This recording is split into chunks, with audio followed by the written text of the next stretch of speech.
आज ही Doubtnut app download करें। Doubtnut पर होगा अब आपके सभी मैथ्स, केमिस्ट्री, फिजिक्स और बायोलॉजी डाउट्स का सफाया। बस अपने क्वेश्चन की फोटो खींचो, उसे क्रॉप करो और तुरंत वीडियो सोल्यूशन पाओ। Download now. हेलो फ्रेंड्स, हमारे सामने जो सवाल दे रखा है इसमें हमें बोला है आकृति एक वर्ग दे रखा है जिसमें निम्नलिखित सदिशों को पहचानिए। यहाँ पे देखो वर्ग की हर एक भुजा एक सदिश को व्यक्त करती है, जिसमें सदिशों को नाम भी दे रखा है। ये ए सदिश है, ये बी सदिश है, ये सी सदिश है और ये डी सदिश है। इसके आगे हमें बोल रहा है कि हमें पहचानना है कि सआदिम सदिश कौन से हैं, समान सदिश कौन से हैं और संरेख परंतु असमान सदिश कौन से हैं। ठीक है, तो सबसे पहले तो इनकी परिभाषा मैं लिख देता हूँ। सआदिम सदिश, सह आदिम सदिश। सआदिम सदिश होता क्या है कि जिनकी प्रारंभिक स्थितियां समान हो। ठीक है, यहाँ पे मैं लिख देता हूँ जिनकी प्रारंभिक स्थितियां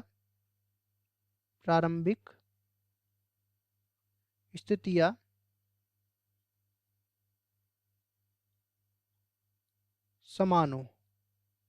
ठीक है, या फिर इसको और क्या लिख सकते हैं, वे सदिश जो एक ही स्थान से प्रारंभ होते हो। ठीक है, प्रारंभ होते हो। ये मेरे पास सआदिम सदिश आ गया। अब देखो सआदिम सदिश में हम लोग देख लेते हैं कि इनमें देखो ये स्टार्ट हो रहे हैं एक जगह से, तो कौन कौन से सदिश हो गए। अब यहाँ पे उदाहरण में मैंने लिख दिया उदाहरण। यहाँ पे ये उदाहरण जो आएंगे वही इसके उत्तर आ जाएंगे। ए सदिश है और डी सदिश है। ये दोनों सदिश सआदिम सदिश है। बाद में देखते हो इसका जो है सिरा है, इसका जो है पूंछ है, ये नहीं है। इसके बाद इसको भी देख लेते हैं, इसका सिरा है, इसकी पूंछ है। इसमें भी देखो दोनों के अपने पास सिरे हैं, तो ये इनके अलावा कोई भी जो है सआदिम सदिश नहीं है। दूसरे में चलते हैं समान सदिश। तो देखो समान सदिश तो आप सब लोग जानते ही होंगे, वे सदिश जिनकी दिशा भी समान हो और साथ ही साथ उनके परिमाण भी समान हो। ठीक है, तो मैं कहूंगा वे सदिश जिनकी दिशा व परिमाण दोनों समान हो। तो देखो या तो अपने पास ए और सी हो सकते हैं या फिर डी और बी हो सकते हैं, क्योंकि ये देखो एक दूसरे के देखो समांतर है। ठीक है, अब देखो यहाँ पे देखो परिमाण तो आपस में बराबर होंगे सबके। ठीक है, अब देखो दिशा किसकी आपस में बराबर है, देखो ये सदिश इस तरफ जा रहा है, ये सदिश इस तरफ जा रहा है, तो ए और सी ये तो अपने पास समान सदिश नहीं हो सकते क्योंकि दिशा अलग अलग है।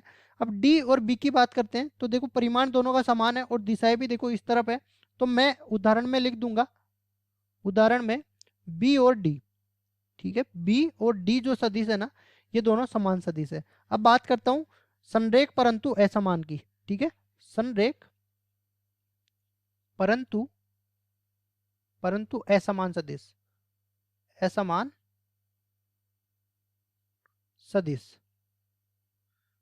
ठीक है, अब देखो असमान सदिश कब होंगे, जब इनकी जो है अपने पास या तो परिमाण जो है अपने पास असमान हो जाए या फिर दिशा अपने पास असमान है।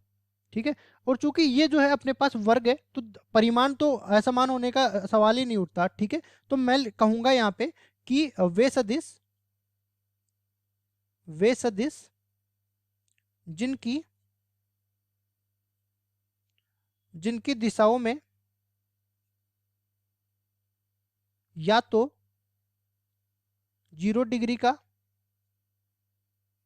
कोण बने या 180 डिग्री का कोण बने। 180 डिग्री का कोण बने संरेख सदिश कहलाते हैं। ठीक है, संरेख सदिश होते हैं। अब देखो परिमाण तो सबके समान है। ठीक है, तो केवल दिशा ही हमें चेंज करनी पड़ेगी। तो दिशा हम या 0 डिग्री की तो रख नहीं सकते, क्योंकि 0 डिग्री रख दिया तो वो समान सदिश हो जाएंगे, इसलिए हमें दिशा रखनी पड़ेगी 180 डिग्री। ठीक है, तो यहाँ पे देखो असमान सदिश कौन से हो जाएंगे। यहाँ पे अगर ए और सी की बात करूं तो परिमाण तो दोनों का समान है, लेकिन अपने पास दिशा आपस में परिवर्तित हो गई। और देखो ये अगर एक सदिश इस तरफ जा रहा है तो दूसरा सदिश इस तरफ जाएगा, मतलब दोनों के बीच का कोण जो है अपने पास 180 डिग्री के बराबर हो गया।